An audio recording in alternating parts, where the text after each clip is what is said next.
في قلب مملكة شاسعة وخصبة تحدها الجبال الشاهقة من الشمال والبحر الواسع من الجنوب تقع مملكة سيلفيريا. كانت هذه أرضا غنية بالتاريخ والتقاليد، حيث تتمايل حقول القمح الذهبية تحت عناق الريح اللطيف، وتهمس الغابة القديمة بحكايات العصور الغابرة. على رأس هذا المملكة المزدهرة كان الملك سيودريك، وهو حاكم حكيم وعادل محبوب من رعاياه التي عاطفها وعدلها. جلب عهد الملك سيودريك العصر الذهب لسيلفيريا، ازدهرت المملكة في ظل حكمها، حيث ازدهرت المدن والقرى الصاخبة في جميع أنحاء ريفها، وكانت العاصمة سيلفركريستي منارة للثقافة والتجارة، وكانت شوارعها مليئة بالآثار الكبرى والأسواق المزدحمة وأبراج القصر الملكي الشاهقة. كانت الحياة في سيلفيريا متناغمة، حيث يعيش الناس في سلام واحترام متبادل، وقد ساعد الملك في حكمه مجلس من المستشارين المخلصين، وكان من بينهم السيردون قائد الفرسان الملكيين وأحد المقربين المثوقين للملك. ومع ذلك سرعان ما تم اختبار عصر الهدوء هذا، بدأت الشائعات تنتشر عن الاضطراب في مملكة دراكوريا المجورة التي حكمها لملك مالريك الطموح والقسي. لقد سقطت دراكوريا التي كانت ذات يوم أرض للسلم في حالة من الفوضى تحت حكم مالريك الاستبدادي. كان لدى لملك طموحات لتوسيع مملكتها، وسرعان ما اتجهت نظرته الحاسدة نحو أراضي سيلفيريا. تلقى الملك سيودريك الذي كان يقظا دائما كلمة من جواسيسه ومبعوثيه حول نوايا دراكوريا، ولتصميمه على تجنب الصراع أرسل رسلا يحملون عروض الصداقة والتجارة إلى الملك ميريك على أمل تهدئة التوترات المتصاعدة. لكن جهوده ذهبت سدى، لأن تعطش الملك مالريك للسلطة ليمكن شبعها بمجرد الدبلوماسية. في إحدى ليالي الصيف المشومة، بينما كانت الشمس تغرق تحت الأفق لترسم السماء بألوان برتقالية وذهبية، ترددت طبول لحرب عبر حدود سيلفيريا. سارت القوات لدراكوريت بقيادة أشرس جنرالة لملك مالريك نحو مملكة برايات مرفوعة عاليا وسيوفا مسلولة. وصلت الأخبار إلى الملك سيودريك بسرعة، ودعا السير أولادنا لاستدعاء الفرسان وحشد دفاعات المملكة. كان سيلفركريست يعج بالنشاط، حيث بدأت الاستعدادات للحرب بشكل جدي. تخلى المزارعون عن محاريثهم لحمل السلاح، بينما قام الحرفيون بتزوير الأسلحة والإدروع في ساحات المدينة. كانت المناوشة لأول وحشيت وفوضوية، حيث دوشت بك الفول ذا عبر للتلل الممتدة لفرسان الملكيون بقيادة السير أليدن، قاتلوا ببسالة للدفاع عن وطنهم ضد الهجوم الذي لهوادة فيها من قوات دراكوري. كان مصير سيلفيريا معلقا في الميزان مع احتدام المعركة. في خضم الفوضى ظهرت شخصية غامضة من ضواحي سيلفركريست. كان هذا الشخص يرتدي رداء ممزقا ويحمل عصا مزينة برونية الغامضة، واقترب من الملك سيودريك بجو من الجدية.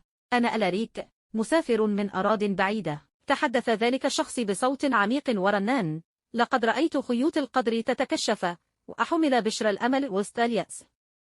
نظر الملك سيودريك إلى الغريب بمزيج من الفضول والحذر. تكلم أيها المسافر، قال ونظراته لا تتزعزع. لمعت عيون لاريك بالحكمة القديمة وهو يروي حكايات الأساطير والنبوءات. لقد تحدث عن قطعة أثرية مخبأة في أعماق الغابة المسحورة، والتي تمتلك القدرة على قلب مجرى المعركة. استمع بلاط الملك باهتمام عندما كشف لاريك عن خريطة تكشف موقع الغابة والطريق الذي يجب اجتيازه للوصول إلى قلبها، عازما على اغتنام أي فرصة لتحقيق النصر. عهد الملك سيودريك إلى السير أد ومجموعة من نخبة الفرسان بمهمة استعادة القطعة الأثرية. انطلق الفرسان عند الفجر، وقد تعززت أرواحهم بالأمل في الخلاص. كانت الرحلة إلى الغابة المسحورة محفوفة بلا مخاطر. لقد اجتازوا التضاريس الغادرة، وواجهوا الوحوش الشرسة والأسحر الداكن الذي كان يحرس الغابة القديمة. ومع ذلك ما استرشدين بتوجيهات ألاريك المبهمة، واصلوا على مضي قدما بتصميم لا يتزعزع. تحولت الأيام إلى أسابيع، حيث غامر الفرسان في عمق الغابة، حيث تهمس الأشجار بالأسرار القديمة وتتراقص الطاقات الغامضة في الهواء. أخيرا عثروا على بستان مخفي يغمره ضوء أثيري. هناك في وسط البستان تكمن القطعة الأثرية، شفرة مصنوعة من ضوء لنجوم ومشبعة بجوهر الأرض نفسها. نظر السير ألدنا إلى السلاح برهبة، مدركا أنه يحمل مفتاح خلاص سيلفيريا مسلحين بلا الشفرة المسحورة. انطلق لفرسان في رحلة العودة، ولو بهما مليء بالأمل لم تكتشف حديثا. في هذه الأثناء اندلعت لحرب في جميع أنحاء ألم ملكا، حيث صمدت قوات سيلفيريا ببسالة ضد الغزاة الدراكوريين الذين لا هوادة فيها. بالعودة إلى سيلفر كريس، استعد الملك سيودريك ومجلسه للمواجهة النهائية، وتم تعزيز دفاعات المدينة، واحتشد الناس خلف ملكهم بولاء لا يتزعزع. ثم عشية المعركة الحاسمة عاد الفرسان، وقد تحطمت دروعهم ولكن معنوياتهم لم تنكسر. قدم سير لدن النصل المسحور إلى لملك سيودريك الذي يرفعها عليا بتصميم مهيب عند الفجر. عند مقبلة أشعة للشمس أولى أسوار مدينة. شنت قوات دراكوري هجومها الأكثر جرأة حتى الآن. اهتزت الأرض تحت حوافر خيول الحرب المدوية، وتردد صدى صراع الجيوش عبر الأرض.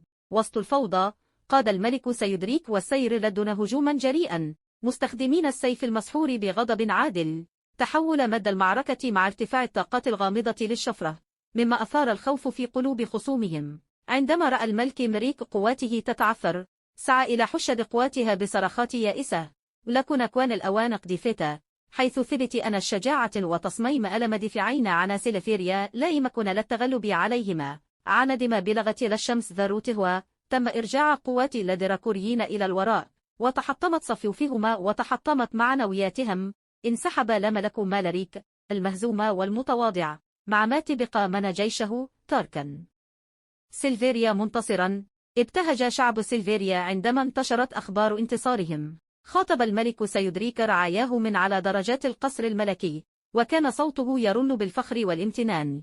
وفي خضم الاحتفالات انسل لاريك بعيدا إلى الظلال، وتلاشى حضوره الغامض مثل الحلم. في أعقاب الحرب بدأت سيلفيريا في إعادة البناء.